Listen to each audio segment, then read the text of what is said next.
Efirlərimiz xana, yaxşılardan uzaq. Aparıcılarımız xana, yaxşılardan uzaq. Müğənnilərimiz xana, yaxşılardan uzaq. Psixoloqlarımız xana, 1% yaxşısından uzaq. TikTokerlər xana, orada faiz yoxdur, xana da elə. Blogerlər xana. Bəzi həkimlər, çılpaq danışan həkimlər, hələ onlarsa kişi də var, utanın, ölün, yerə girin. Əgər sizə kişi demək olarsa, ölün, ölün, ölün. Elə sizə görə deyə hər şey xana olub.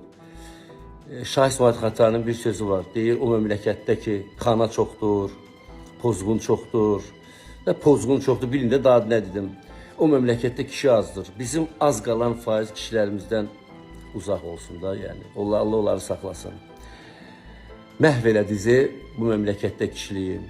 Azadlıq da deyib, müasirlik də deyib, zad elədiniz, kanalizasiya elədiniz bu xalqı, yazıq xalqı. Kim pozdu bizi? Deyəcəksiniz filan, filan, filan. Xeyr, nə Türk, nə Rus, nə Fars, nə o birisi, nə bu birisi bizi pozdu. Bizim içimizdə pozğunluq var idi.